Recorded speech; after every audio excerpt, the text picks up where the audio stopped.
Bu Intan, selamat pagi teman-teman. Kami akan mempresentasikan tentang Kekaisaran Persia. Kondisi geografis Persia. Nama Persia berasal dari nama suku asli masyarakat Persua. Ini juga nama yang mereka berikan untuk tanah yang awalnya mereka tempati.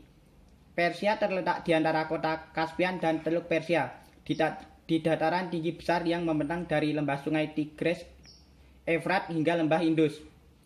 Dataran tinggi tengah ditutupi dengan pegunungan mountain besar yang menjamin curah hujan yang cukup untuk pertanian. Lokasi dan topografi Persia menghasilkan munculnya kota-kota di sepanjang jalur komunikasi timur-barat.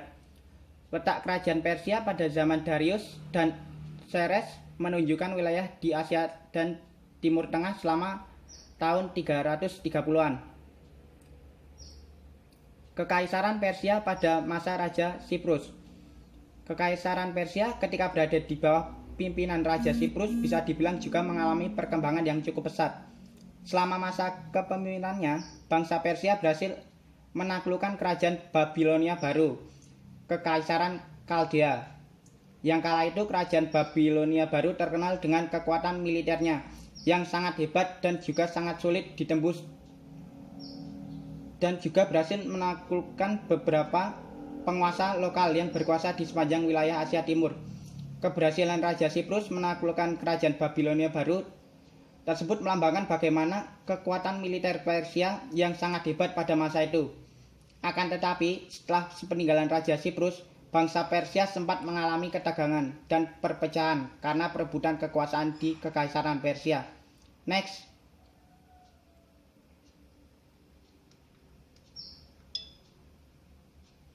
Put.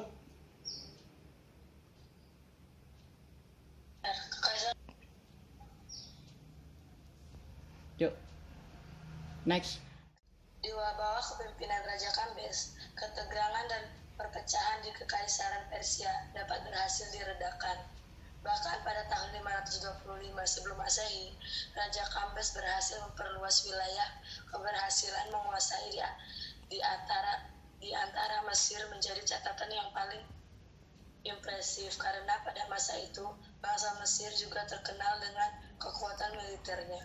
Bahkan bangsa Mesir dianggap sebagai bangsa yang tidak akan mungkin ditaklukkan. Kekaisaran Persia pada masa Raja Darius. Raja Darius memang tidak berambisi memperluas kekuasaan ke wilayah yang lebih jauh dari raja sebelumnya. Tetapi ia berhasil membangun peradaban bangsa Persia ke arah yang lebih hebat dibandingkan penguasa sebelumnya. Raja Darius yang menyatukan kekaisaran dengan perkenalkan mata uang standar, bobot, dan ukuran, menjadikan bahasa Aram sebagai bahasa resmi bangsa Persia, dan membangun berbagai kebudayaan seperti jalan, prasasti Behistun, relief, multibahasa yang diukir di Gunung Biston di Iran Barat,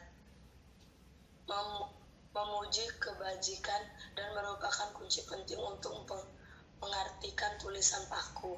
Akan tetapi pada masa pemerintahannya juga menjadi penyebab jatuhnya Kekaisaran Persia, karena pada masa pemerintahan Raja perekonomian dan kemampuan tempur Kekaisaran Persia, yang pertempuran Isus antara Alexander Agung dan Darius III pada 333 sebelum Masehi yang menyebabkan jatuhnya Kekaisaran Persia.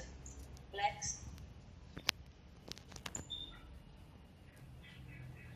Persia adalah keturunan bangsa Arya yang berhijrah dari Asia Tenggara ke Iran pada milenium kedua sebelum Masehi. Bangsa Arya ini kemudian terpecah dua menjadi bangsa Persia dan bangsa Media, dan mereka bersimilasi dengan suku-suku setempat seperti Elam. Dari sini lahirlah bangsa Persia dan bangsa-bangsa Iran lain. Sumber sejarah tertulis pertama mengenai orang Persia ini ialah Prasasti Assyria 834 Masehi sebelum Masehi. Dan di dalam prasasti itu ada menyentuh tentang orang Persua atau Persia dan Mudai atau Media. Ketika orang Persia memeluk agama Islam, orang Arab menggelari mereka Fars karena abjad B tidak terdapat dalam tulisan Arab. Kawasan Persia kemudian diperintah oleh beberapa kerajaan yang membentuk kekaisaran-kekaisaran yang kuat. Di antara kekaisaran-kekaisaran ini adalah kekaisaran Persia, seperti Achaemenid, Pertia, Sasania, Buwaihidah, dan Samania. Pemerintahan yang pernah memerintah Persia ialah Seleukus, Umayyah, Abbasiyah, Turki, Seljuk, Afhariyah, dan Qajar. Peradaban Persia telah memperkenalkan 3 agama utama, yaitu Zoroastrianisme, Manikanisme, dan Bahai. Agama-agama ini termasuk mazhab dan yang keduanya secara tidak langsung mempengaruhi agama Kristen. Keduanya berakar dari agama Zoroastrianisme. Sekarang banyak cendekiawan memperdebatkan tentang agama yang mana terbit dahulu, Zoroastrianisme atau Yahudi. Tetapi mereka telah bersetuju bahwa Zoroastrianisme datang dahulu kalau diambil dari perspektif angelogi atau doktrin tentang malaikat, demonologi atau doktrin tentang setan, dan doktrin mengenai kiamat dan bencana alam.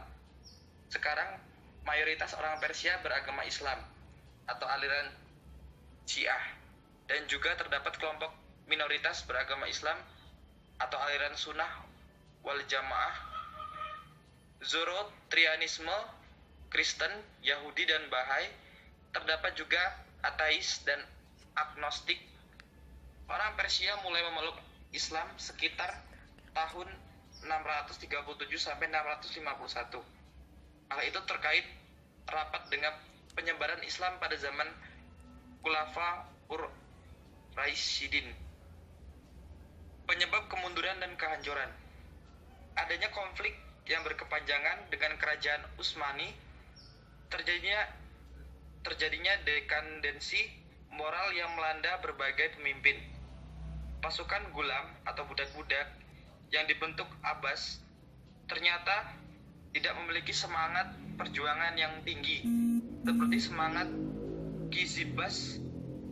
Seringnya terjadi konflik inter dalam bentuk perebutan kekuasaan di kalangan keluarga istana. Pertempuran Isus antara Alexander yang Agung dan Darius III pada 33 sebelum Masehi yang menyebabkan jatuhnya kerajaan Persia. Kekaisaran Persia memasuki periode penurunan setelah invasi gagal Yunani oleh Xerxes I pada 480 sebelum Masehi. Pertahanan mahal atas tanah Persia menghabiskan dana kerajaan yang mengarah pada perpajakan yang lebih berat di antara subjek Persia. Dinasti Achaemenid akhirnya jatuh ke pasukan penyerang Alexander Agung dari Makedonia pada tahun 330 sebelum Masehi. Para penguasa berikutnya berusaha mengembalikan kerajaan Persia ke batas-batas Achaemenianya, meskipun kekaisaran tidak pernah benar-benar mendapatkan kembali ukuran besar yang telah dicapai di bawah Cyrus Agung. Sekian, terima kasih.